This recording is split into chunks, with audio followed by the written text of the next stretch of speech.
do meu mandato. Alô? Tô ouvindo, deputado. Desculpe, eu pensei que tivesse tido alguma interrupção. Desculpe a vocês também que estão nos ouvindo. Nós estamos dando conta de uma demanda que nós apresentamos na Secretaria de Saúde por conta das necessidades do nosso território. Nós precisamos de uma ala da pediatria que tivesse situada e harmonizada com aquele ambiente hospitalar de maneira mais adequada. Nós precisávamos de mais leitos de UTIs. A gente precisava ter um espaço mais adequado para a administração do hospital, ampliando a emergência, ampliando a área de urgência e emergência também. Então, nós temos aquele terreno onde funcionou, na época em que eu fui prefeito, CAPES, que é ao lado, exatamente ali, do Hospital Dantas Bião. Tem um terreno com aproximadamente 2.000 metros, um pouco menos, de 2.000 metros quadrados, pouco menos. E esse terreno será incorporado à estrutura do Hospital Dantas Bião, fazendo com que aumentem os leitos de UTIs, a UTI pediátrica, a ampliação da urgência e emergência, a área administrativa, portanto, uma iniciativa de pouco mais de 7 milhões de reais, fora os equipamentos modernos que serão colocados à disposição de Alagoinhas e de todo o território do litoral norte e agreste baiano. Então, essa é uma excelente notícia e nós estaremos compartilhando com todos na sexta-feira, às 9 horas, quando o Fábio Vilas Boas, que é o secretário de Estado da Saúde, vai estar conosco aí em Alagoinhas.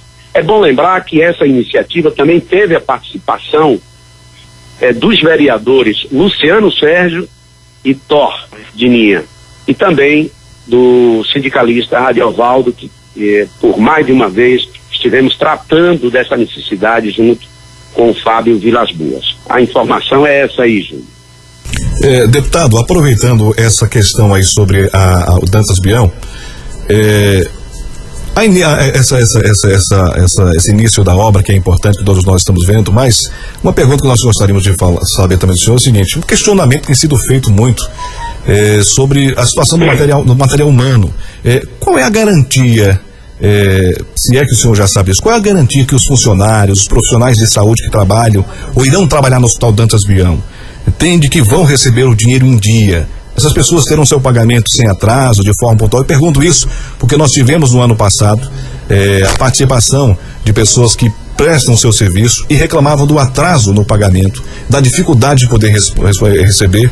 A empresa responsável não dava uma explicação à altura. Essa nova fase, evidentemente, vai precisar muito mais de profissionais. Porque as pessoas que estão ouvindo o programa, o senhor já tem alguma informação, o governo do estado já participou, para garantir essa tranquilidade para as pessoas que irão trabalhar? Olha bem, o que nós temos conhecimento, aliás, todos nós, e o Brasil tem conhecimento, é de que o estado da Bahia, ele cumpre as suas obrigações financeiras, os seus contratos, e eventualmente a fiscalização do cumprimento dos contratos e também o rigor na execução desses contratos tem que aparecer e o Estado tem que responder por isso.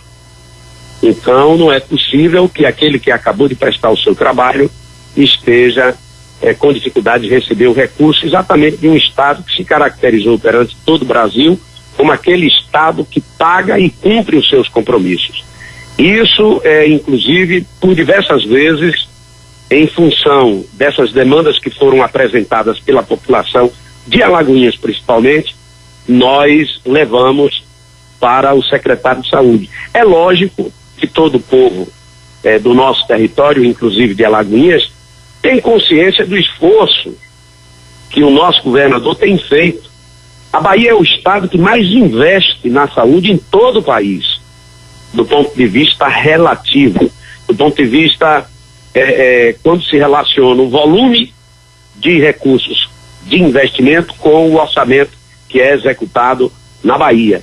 Então, essa situação não é uma situação do cotidiano, é algo atípico e nós não concordamos com isso. Com a vinda do secretário na sexta-feira, a gente pode, inclusive, abrir uma conversa sobre essa questão exatamente no momento em que nós estivermos juntos dando a ordem de serviço. Nós estamos ouvindo o deputado Joseildo Ramos, do Partido dos Trabalhadores, em entrevista ao Poder da Notícia. Bem, deputado, aproveitando a sua participação, não poderia deixar de forma nenhuma de colocar no nosso diálogo, na nossa conversa, a questão do cenário político em nível de município.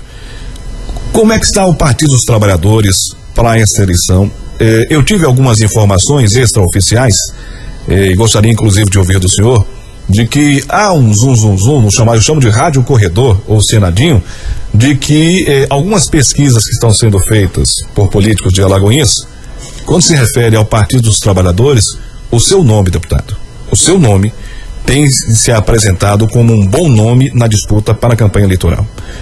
Mas o Partido dos Trabalhadores defende o nome de Luciano Sérgio, que é um competente vereador, uma pessoa que tem se destacado pelo seu trabalho à frente do Legislativo, mas que na preferência de parte da população teria o nome de Joseildo Ramos. O senhor teve conhecimento, os senhores que fazem parte do PT, em seu levantamento interno, na sua pesquisa interna, isso é apontado, não é verdade? E que caso o vereador Luciano Sérgio não tenha uma pontuação esperada nos próximos meses, o senhor poderá vir a disputar a eleição, já que o seu nome tem sido bem aceito, deputado? Eu vou responder essa sua pergunta, mas antes eu gostaria ainda de dizer umas outras notícias importantes. Nós estaremos colocando R$1 milhão para infraestrutura e urbanização de uma comunidade carente, isso também por indicação do vereador Luciano Sérgio, que é lá no Cruzeiro dos Montes, R$1 milhão. Então é um valor importante, é um valor que pode melhorar a vida das pessoas que moram naquele bairro tão carente, não é? E essa é uma informação importante. Mas sobre essa questão, você faz uma pergunta, Júnior, que toca num aspecto fundamental, que é a questão da política. E a política é a ferramenta que ajuda a mover a vida de todo cidadão, do que gosta, do que não gosta da política. E exatamente aquele que não gosta da política, sua vida é tocada por quem gosta, não é? Então, por isso que a participação na política de qualquer cidadão enriquece, não é? Qualquer nação, e a gente tem que estar pronto para isso. Eu quero lhe dizer que nós passamos 8 anos, Júnior, e implantamos um sistema de administração em Alagoinhas, onde a participação do povo, da população, aconteceu de fato através do orçamento participativo, através das discussões que ganharam a zona rural e a zona urbana, e o respeito às pessoas. Várias lideranças de Alagoinhas aprenderam a ler o orçamento da cidade. Hoje já não se faz mais isso. Foi um tempo em que não houve escândalos envolvendo a malversação da aplicação dos recursos na nossa cidade. E Alagoinhas se tornou conhecida e se tornou referência em áreas como saúde, participação popular, transparência, não é? Foi um ato de pedagogia cidadã que aconteceu. Pedagogia cidadã, desculpe. E hoje nós achamos que já contribuímos na condição de gestor e é preciso que essa oportunidade apareça. Nós temos outras lideranças. O Partido dos Trabalhadores, ele não tem dono. O Partido dos Trabalhadores não pode indefinidamente depender de uma ou outra liderança. É preciso que a gente apresente as novas lideranças. É a renovação que todo mundo prega. O que é que todo mundo quer em Alagoinhas? Que tenha um prefeito que respeite as pessoas, que seja um democrata, que aceite dividir o PT com o povo, como nós fizemos naquela época. Alagoinhas já começou a aparecer nas manchetes, já durante muito tempo, por conta da falta de cuidado na aplicação e na gestão do dinheiro público. As pessoas não dizem nas esquinas que estão cansadas disso. Está na hora de retornar aquele tempo onde as pessoas ajudavam a fiscalizar, a construir o governo, como fizemos de 2001 a 2008. E nós temos uma pré-candidatura apresentada para isso, onde nós temos um vereador que se preparou. Foi ele que ajudou a implantar o orçamento participativo na época em que eu era prefeito. Então o Luciano conhece as comunidades rurais e as comunidades urbanas como pouca gente na cidade. É um jovem que veio da periferia, é um jovem filho de ferroviário. Eu sou filho de ferroviário. Eu não pertenço às famílias que lá atrás administraram quase que exclusivamente o município de Alagoinhas. Então, eu sei que o meu nome aparece, mas na pesquisa eu quero lhe dizer isso em primeira mão, Júnior, se me permite. Quando pergunta, você votaria em um candidato do PT? A resposta que se dá a essa pergunta é uma resposta que nos coloca na condição de uma força efetiva do ponto de vista político eleitoral na cidade. Essas pesquisas são pesquisas internas. Nós temos, na condição de pré-candidato Luciano, que tem um potencial de crescimento daqui até a eleição muito grande. E ele tem para oferecer à cidade de Alagoinhas aquilo que talvez outros não tragam, que é o respeito à honestidade e a capacidade de fazer pelo conhecimento que construiu ao longo do exercício da gestão, quando estava sendo meu auxiliar. Então, eu acredito que o pré-candidato Luciano Sérgio está hoje totalmente pronto para poder assumir uma tarefa com essa magnitude numa das cidades mais importantes do estado da Bahia. Deputado, eu estou aqui ao lado de Patrícia França, ela falou uma pergunta e depois eu farei a última pergunta. Pois não, Patrícia? Deputado, bom dia. O senhor agora há pouco citou falando com, desculpe, Patrícia França. Patrícia? Patrícia França, isso mesmo, deputado. Patrícia, desculpe, é porque eu não tinha ouvido seu nome. Ok. Deputado, os trabalhos da casa foi retomado, a gente percebe que ontem, né? Quais serão as pautas prioritárias? O senhor até na fala citou aqui pra gente sobre a reforma tributária, que é considerada prioritária, inclusive pelos líderes partidários. Eu gostaria que o senhor falasse pra gente sobre essas pautas que serão prioridades aí dos trabalhos. Bom, em primeiro lugar, eu quero dizer que quem está fazendo a gestão desse país é o Poder Legislativo. Observe o que aconteceu no ano passado. Como vocês trabalham a política todo o tempo, então aquilo que se tocou no Congresso Nacional, se não fosse a iniciativa do Congresso, não aconteceria, porque o atual presidente não tem uma base consolidada no parlamento. E se isso não acontece, as coisas não andam. O Brasil estaria parado. O Brasil estaria com um número de desempregados ainda maior. É um absurdo o que continua a existir em nosso país.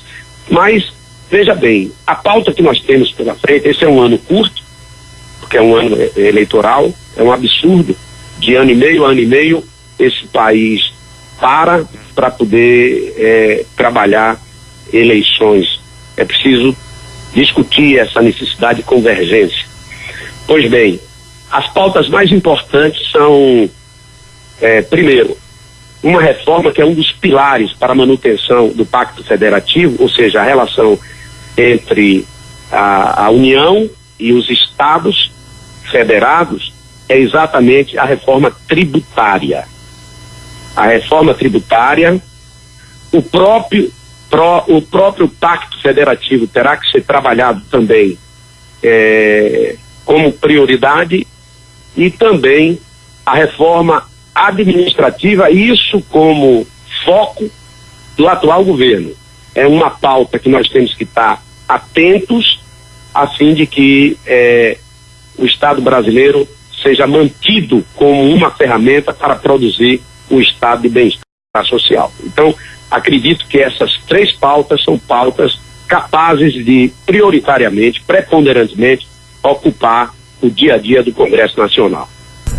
Deputado José Eudo Ramos, como última pergunta, cenário político de Alagoinhas. O Rádio Corredor comenta de que o Democratas deverá receber de braços abertos Paulo César. As arrumações políticas estão acontecendo. O Partido dos Trabalhadores, na análise do senhor, qual é o perfil daquele partido que poderá se unir ao seu partido? E uma outra questão, o senhor falou aí sobre a qualidade do serviço prestado quando o Partido dos Trabalhadores esteve à frente de Alagoinhas, falou sobre questões de escândalos, e nós temos o Paulo César, que é investigado, uma gestão com escândalos, desvio de verba de gestão, gente presa, gente podendo ser presa. Como é que o senhor vê como político a votação do povo para este ano, podendo elegê-lo? O senhor falou sobre o trabalho de você desenvolvido, eu estou comentando também sobre um outro trabalho de uma disputa que vai acontecer de um político que teve uma administração também, vamos dizer, conturbada, né? Como é que o senhor analisa isso? Olhe bem, eu tratei da minha gestão e como cidadão e como político, inclusive como opositor, embora até então o ex-prefeito estivesse em nossa base, é importante dizer que em Alagoinhas o Partido dos Trabalhadores sempre fez oposição e sempre discordou da forma como a administração foi e é tocada até hoje em nosso município. Quanto a esse aspecto relacionado com a justiça, eu espero que a justiça esteja presente para todos de forma igualitária. É tudo isso que a gente quer no país. Nós não queremos que ninguém esteja na barra da justiça, mas quem efetivamente contribuiu ou ajudou ou fez alguma coisa errada, seja quem for, não estou falando exclusivamente de A, de B e de C. Qualquer cidadão tem que dar resposta, tem que oferecer respostas ao Poder Judiciário. Então eu acho que aquele que vota, que deve cuidar do seu voto, que o seu voto seja uma ferramenta de transformação, ele tem que votar na direção da licitude, tem que votar na direção da transformação, com a participação do povo, mas principalmente tem que votar naquele que a gente aprendeu a encarar como gente honesta. Eu acho que aí a gente muda o país, muda o município e tem a oportunidade de cuidar do voto. Entendeu? Quando o voto é desinteressado, é voltado a resolver os problemas das comunidades, é um voto na direção do bem comum. Esse voto não tem preço, tem consequência e a consequência é positiva. Então, por conta disso, a minha posição, claro. Outra coisa que você falou, de que o DEM estaria recebendo o ex-prefeito de braços abertos. Eu só me filiei num partido. Eu estou no PT e sou do PT, espero continuar no PT por um longo tempo e com muito orgulho por tudo que o PT tem produzido nesse país. Quanto a mudar de camisa, tanto tempo e tantos partidos, na primeira oportunidade que você tiver, pergunta para o prefeito, que certamente ele vai dizer que partido não significa nada. Ao contrário, onde se gestam as principais ideias, onde elas se originam, são no partido. Foi assim que nós tivemos um Brasil que venceu a fome recentemente e trouxe muito benefício para todo o seu povo quando houve a ascensão do Partido dos Trabalhadores em nosso país. Bem, deputado, quero agradecer. Eu costumo dizer que na hora do voto, deputado, é 1 minuto para votar e 4 anos para se arrepender, né? É verdade. E sempre digo aqui, concordo quando o senhor disse aí, ser bom é fácil, difícil é ser justo. Eu espero que a justiça seja feita, que os culpados possam responder por eles e os inocentes sejam livres. Mais uma vez, quero agradecer a sua participação, ficamos felizes em ouvi-lo. Muito obrigado por participar desse programa, o espaço sempre aberto. E na próxima sexta-feira, como o senhor disse, marcando presença com a participação também do secretário de Estado da Saúde, o Fábio Vilas Boas. Nos encontraremos, se Deus quiser. Um abraço, viu, deputado? Outro abraço. Eu quero agradecer essa oportunidade para você, Júnior, e para a Patrícia, que nos entrevistaram, e também agradecer a você que está tendo a paciência de nos ouvir. Eu espero que tenha tirado algumas dúvidas, que eu tenha dado alguma informação importante para o seu dia a dia. Um abraço e até a próxima oportunidade. Sem dúvida, foi muito importante a participação, deputado. Um abraço, muito obrigado. 7 horas e mais 40 minutos, os senhores ouviram? Deputado Josaildo Ramos, muito obrigado, deputado, pela atenção que nos dá, pela oportunidade que temos aqui de ouvi-lo também. Importante a população de Alagoinhas e região poder acompanhar as ideias que irão ser apresentadas pelo senhor, e quero agradecer mais uma vez por sua participação. Como é que vai o deputado Josaildo Ramos? Tudo em paz? Bom dia. Bom dia, Júnior. Eu quero agradecer pelo convite e é uma honra estar participando do seu programa. Muito obrigado. Eu quero mandar um bom dia para todos que nos escutam neste momento e dizer que nós estamos aqui à disposição de vocês, mesmo porque nós temos algumas novidades importantes e gostaríamos de dividir com os nossos ouvintes, os seus, os meus, os ouvintes do território. Muito bom ouvi-lo, e nós vamos acompanhar essas boas notícias, mas para darmos início, os trabalhos tanto nos trabalhos dos deputados federais, senadores, na retomada, a Câmara de Vereadores também hoje em Alagoinhas, e a gente retorna, mas em relação a nível de Brasil, o senhor que está aí na Câmara Federal, como é que foi este primeiro ano em que o senhor esteve à frente em suas atividades? Olhe bem, esse é um ano onde profundas transformações estão acontecendo em nosso país. E essas mudanças, elas estão ocorrendo e estão sendo desconstitucionalizadas. O que é que eu quis dizer com isso? Nós temos uma Constituição chamada de Constituição Cidadã, foi promulgada em 88, portanto uma jovem Constituição, mas ela tem sido mudada exatamente naqueles capítulos da proteção social, da proteção dos direitos dos cidadãos brasileiros, por isso que ela foi chamada de Constituição Cidadã. E nós estamos mudando de um estado de bem-estar social, onde a proteção do cidadão é a primeira palavra de ordem, e mudando o texto constitucional, abrindo e diminuindo o Estado brasileiro e colocando leis ultra neoliberais que desprotegem os trabalhadores, que desprotegem a maior parte da população brasileira, e nós estamos na trincheira de lutas oferecendo resistência a esse estado de coisas. Então, em síntese, o que está acontecendo, ou o que aconteceu, melhor dizendo, ao longo do ano que passou, é exatamente isso que eu estou colocando para vocês, Júnior. 7 horas e 12 minutos, deputado Josaildo Ramos, nós aproveitamos a oportunidade, claro, o cenário estadual tem sido efervescente, principalmente sobre essa questão da reforma da Previdência aqui na Bahia, que virou caso de justiça e caso de polícia.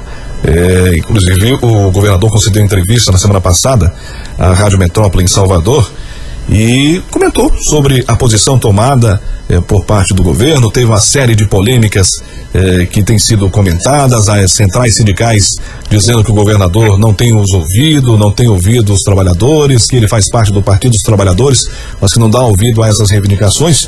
E hoje nós vinculamos um áudio em que o governador, durante a entrevista à Rádio Metrópole, ele disse o seguinte: não vou questionar o direito dos representantes dos sindicatos de serem contra a PEC. O sindicato existe para defender o interesse corporativo de cada segmento social. Assim como eu não posso deixar de defender 92% da população que ganha apenas 2 salários mínimos, foi o que disse. E ele deixou muito claro, deputado, de que o sindicato trabalha em prol das pessoas que estão dentro do sindicato. E ele, como governador, ele tem que se preocupar com a população da Bahia. Como é que o senhor vê a questão da reforma da Previdência na Bahia e essa colocação dita pelo governador? O senhor que é amicíssimo do governador Rui Costa, e o senhor já esteve aqui na Assembleia Legislativa e hoje está na Câmara Federal. Nós tivemos duros impactos em relação à Previdência em nível nacional, o senhor estando aí no Congresso, e agora aqui na Assembleia Legislativa na Bahia. Como é que o senhor vê toda essa situação?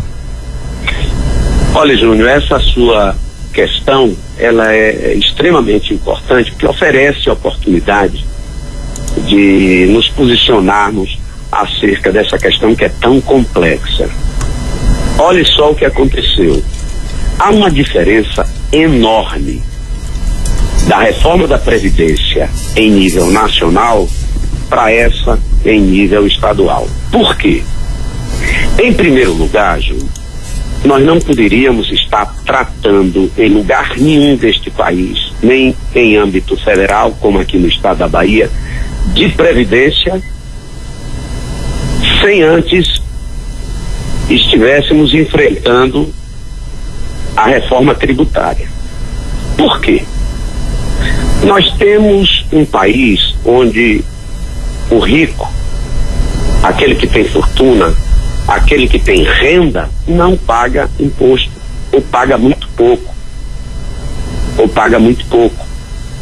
E tem a maioria da população que paga o imposto indireto, que todos os dias que você sai de casa, que pega o transporte, que você compra alimento, que você faz tudo, essencialmente para você continuar a sua vida, você paga imposto. E esse imposto que você paga é muito pequeno quando ele é pago por quem tem dinheiro.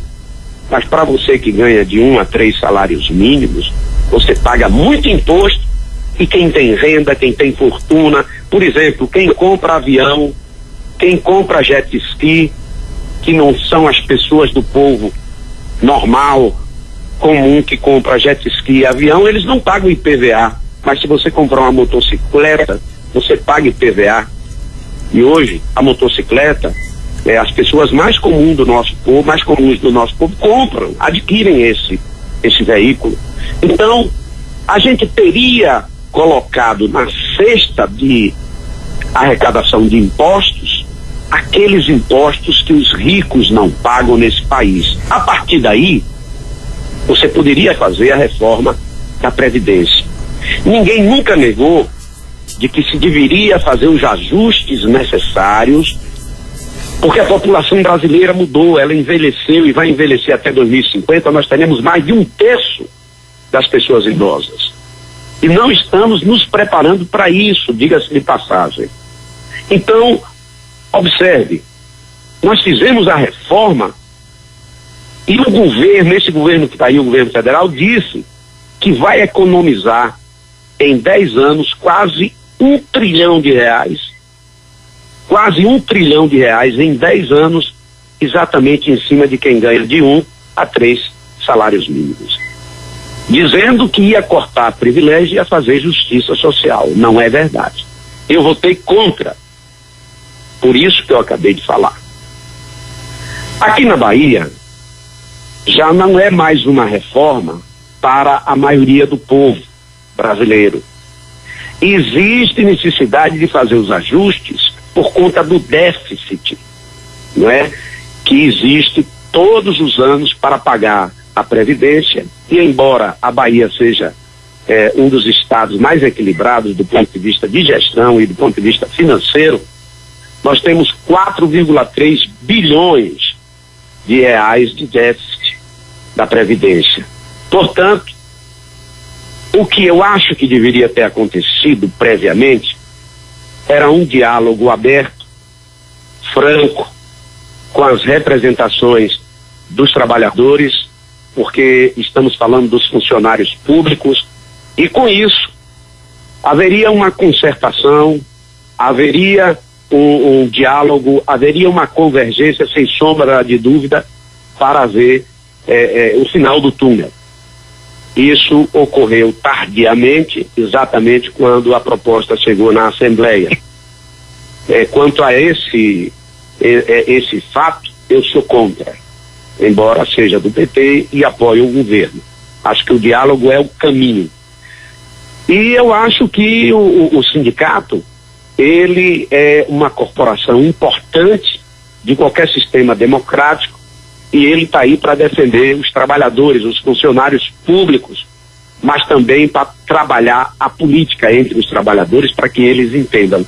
Então esse aspecto é normal. A minha posição, de maneira clara e objetiva, sobre a reforma da Previdência aqui no estado é essa. Então, para quem está ouvindo, para que não haja nenhuma dúvida, deputado, se o senhor hoje fosse deputado estadual representando Alagoinhas e região, a Bahia num todo, se o senhor tivesse que votar nas condições que foram apresentadas, o senhor seria a favor ou contra? nas condições que foram apresentadas, votaria contra. E estaria lutando para que houvesse o diálogo, e com o diálogo que aconteceu ao longo desses momentos. Você sabe que a exaltação que aconteceu foram ligadas a determinados setores do funcionalismo. Aí a gente poderia votar a favor. Deputado Joséildo Ramos, o secretário de Estado da Saúde, Fábio Vilas Boas, estará na próxima sexta-feira aqui em Alagoinhas. Uma espera de anos por parte da população e das cidades que são assistidas pelo Dantas Bião para uma nova fase, uma nova etapa. O que é que vem de bom para essa população, deputado? Bom, em primeiro lugar, eu quero aproveitar, Júnior, também essa pergunta para prestar contas